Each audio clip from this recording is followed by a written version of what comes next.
भविष्य मलिका में ऐसे किस योगी पुरुष की बात की गई है जो भारत का आखिरी राजा यानी प्रधानमंत्री कहलाएगा? क्या सच में भविष्य मलिका में की गई भविष्यवाणी सच होती है? और उस योगी पुरुष में ऐसी कौन सी क्वालिटी है जिसका जिक्र भविष्य मलिका में किया गया है? जानेंगे इन सभी सवालों के जवाब आज की हमारी इस वीडियो में, इसलिए वीडियो के लास्ट तक हमारे साथ बने रहें। दोस्तों, सनातन की वीडियो YouTube चैनल को आपके सपोर्ट की आवश्यकता है। हमें सब्सक्राइब किए बिना मत जाइएगा और वीडियो को लाइक भी जरूर कर दीजिएगा। दोस्तों, आजकल देश में इतना कुछ चल रहा है कि अब कब क्या हो जाए किसी को नहीं पता। कभी युद्ध का बिगुल छिड़ जाता है तो कभी प्राकृतिक आपदाएं अपना डेरा जमा लेती हैं। इन सब से परे एक बात यह भी है कि दुनिया का अंत अब नजदीक आ चुका है और इसकी झलक हमें देखने को मिल रही है। लेकिन दोस्तों, हैरानी वाली बात यह है कि जिन बातों पर आज हम चर्चा कर रहे हैं उसकी भविष्यवाणी आज से 500 साल पहले की जा चुकी है। इतना ही नहीं, भारत के आखिरी प्रधानमंत्री तक ये विषय में कितना किताबों में लिखा है।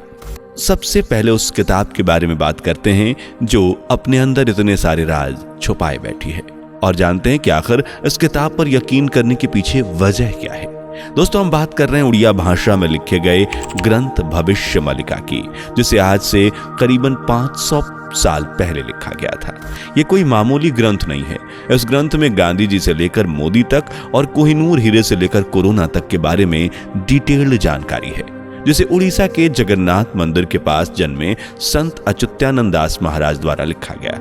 और यही वजह है जो इस ग्रंथ की भविष्यवाणियां बहुत चर्चा में है।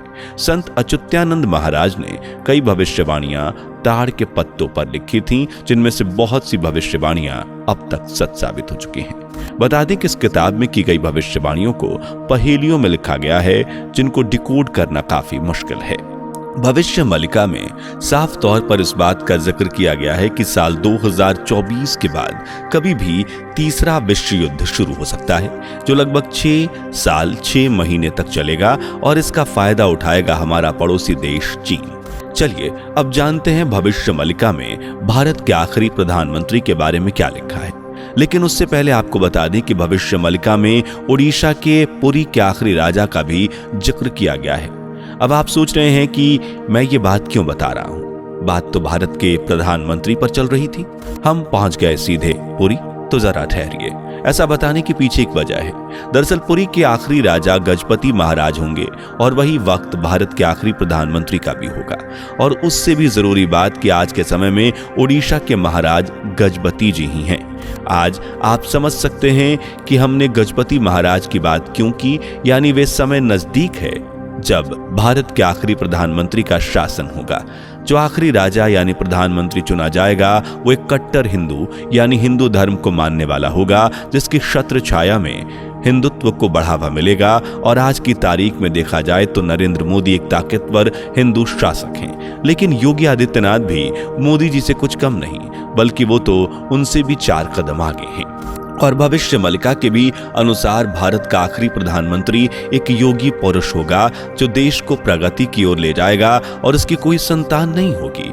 लेकिन ये भविष्यवाणी सुनकर कहीं आपका ध्यान मोदी जी की तरफ तो नहीं चला गया, क्योंकि संतान तो उनकी भी नहीं है और न ही योगी जी की है।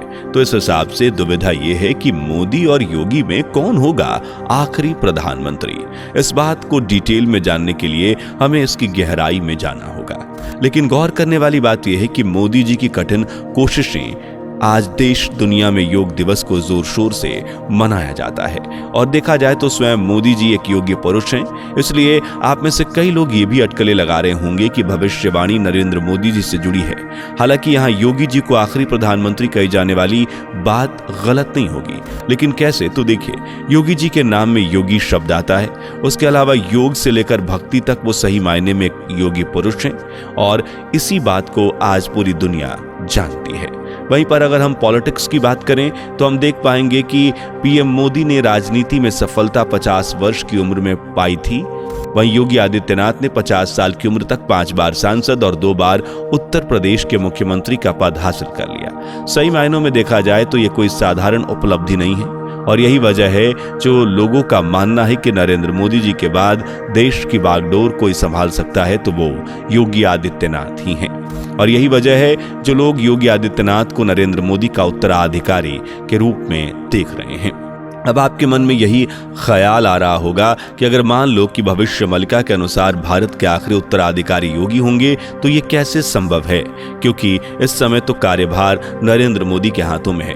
तो देखिए, भले ही आज नरेंद्र मोदी जी सत्ता अपने हाथों में थामे हुए हैं, लेकिन जब तीसरा वर्ल्ड वॉर शुरू होगा तब देश के प्रधानमंत्री योगी आदित्यनाथ ही होंगे। और ऐसा हम नहीं, बल्कि ये सब भविष्य मलिका में लिखा हुआ है। लेकिन अब सवाल ये उठता है कि तीसरा वर्ल्ड वॉर होगा कब और उसमें भारत को जीत हासिल होगी या नहीं। तो इस बात को जानने के लिए हमें थोड़ा पीछे जाना होगा, लेकिन इस बारे में हम आगे बात करें इससे पहले ये जान लेते हैं कि योगी आदित्यनाथ देश की बागडोर किस साल संभालेंगे। देखिए, 2028 तक नरेंद्र मोदी जी 78 साल के हो जाएंगे। उस हिसाब से वो खुद ही ये बागडोर एक ऐसे युवक के हाथों में देंगे जो भारत को ऊंचाइयों तक ले जाएगा। और मौजूदा हालातों को देखते हुए इस जिम्मेदारी के लिए एक ही व्यक्ति नजर आता है जिसे ये जिम्मेदारी दी जा सकती है। और जैसा कि हम सभी जानते हैं कि मोदी जी एक समझदार व्यक्ति हैं और समय आने पर वो खुद देश की जिम्मेदारी योगी जी के हाथों में सौंप देंगे। कुल मिलाकर भविष्य मलिका की भविष्यवाणी के अनुसार देश के आखिरी प्रधानमंत्री योगी आदित्यनाथ जी हो सकते हैं। चलिए अब जानते हैं भविष्य मलिका तीसरे वर्ल्ड वॉर के बारे में क्या कहती है। दोस्तों, भविष्य मलिका के अनुसार जब तीसरा विश्व युद्ध शुरू होगा तो हमारा पड़ोसी देश चाइना 13 मुस्लिम देशों के साथ मिलकर हमारे भारत पर हमला करेगा। लेकिन इसके बावजूद इस युद्ध में भारत की जीत होगी, जिससे नई नई महामारियां फैलेंगी और इनका इलाज किसी डॉक्टर के पास नहीं होगा। भविष्य मलिका के अनुसार साल 2024 के बाद सूर्य से कुछ ऐसी सोलर फ्लेयर निकलेंगी जो बहुत पावरफुल होंगी। इनकी वजह से सैटेलाइट, रेडियो और इंटरनेट काम करना बंद कर देंगे और पूरी तरह अंधकार में डूब जाएंगे। यानी पूरी दुनिया ब्लैकआउट हो जाएगी, यानी दुनिया में कहीं पर भी बिजली नहीं होगी। वैसे अभी मई 2024 में एक ऐसा ही सोलर फ्लेयर धरती से टकराया था, जिससे ऑस्ट्रेलिया, चाइना और जापान के सारे रेडियो स्टेशन बंद हो गए थे। वहीं अमेरिका और कनाडा में भी 2-3 महीनों पहले ही ऐसा सोलर फ्लेयर आया था, जिसकी वजह से वहां पर रेडियो स्टेशंस बंद हो गए थे। अभी मौजूदा समय में क्लाइमेट चेंज भी देखने को मिल रहा है और यह भविष्यवाणी काफी मिलती जुलती है, लेकिन इसे मानना या ना मानना आप पर निर्भर है। भविष्य मलिका में एक और भविष्यवाणी की गई है जिसमें कहा गया है कि प्रकृति अपना बदला लेगी। अपने स्वार्थ के लिए इंसानों ने जो प्रकृति के साथ छेड़छाड़ की है उसकी भरपाई तो करनी होगी, जिसका असर खेती पर दिखाई देगा। किसान बारिश के लिए तरसेंगे। इन प्राकृतिक आपदाओं के कारण जंगली जानवर शहरों और गांवों पर हमला करना शुरू कर देंगे। साइक्लोन यानी तूफान की हवाएं जहां जहां जाएंगी वहां वहां बर्बादी फैलाएंगी। लोग तेज हवाओं की आवाज से ही डर जाएंगे। आज के समय में देखा जाए तो किसान खेती छोड़ने के लिए मजबूर हैं, क्योंकि किसानों को उतना मुनाफा नहीं मिलता जितनी वह मेहनत करते हैं। प्राकृतिक आपदाएं तो आज एक आम बात बन गई है, जैसे जंगलों में आग लगना, यहाँ तक कि कई देशों में सूखा पड़ा है और कई देशों में बाढ़ जैसी घटनाएं हम देख सकते हैं। भविष्य मलिका की कुछ ऐसी बातें भी हैं जिन पर विश्वास न करने का तो सवाल ही नहीं उठता। जैसे साल 2020 के बाद ऐसे बड़े भूकंप आएंगे जिससे दुनिया का नक्शा बदल जाएगा। यानी कि जहां पर पहले पहाड़ थे वहां जमीन बन जाएगी, जहां पर जमीन थी वहां नदियां बन जाएंगी, जहां पर पहले नदियां थी वहां पहाड़ बन जाएंगे। इसी भूकंप से हमारी धरती का स्वरूप बदल जाएगा, जिससे पूरी दुनिया तहस नहस हो जाएगी। भविष्य मलिका में इससे मिलती जुलती एक और भविष्यवाणी ये है कि आने वाले कुछ सालों में ऐसी घटनाओं के कारण धरती पर चंद लोग ही रह जाएंगे, यानी करीब 70 करोड़, जिसमें से 33 करोड़ लोग अकेले भारत में बचेंगे। अगर ऐसा होता है तो दुनिया की आबादी सिर्फ भारत में होगी। तो दोस्तों, ये तो थी हमारी आज की वीडियो। आपको क्या लगता है, आने वाले समय में प्रधानमंत्री पद पर योगी आदित्यनाथ बैठेंगे या कोई और? अपनी राय हमें कमेंट सेक्शन में लिखकर बताएं। वीडियो पसंद आई हो तो वीडियो को लाइक, चैनल को सब्सक्राइब, साइड में लगे हुए बेल आइकन को प्रेस कर दें, जिससे हमारी इंफॉर्मेटिव वीडियो आपके साथ हमेशा शेयर होती रहे। दोस्तों, आपकी स्क्रीन पर 2 और वीडियोस दिख रही हैं, जिसे देखने के लिए स्क्रीन पर क्लिक करें। दोनों देखिएगा, बहुत अच्छी वीडियो बनी है।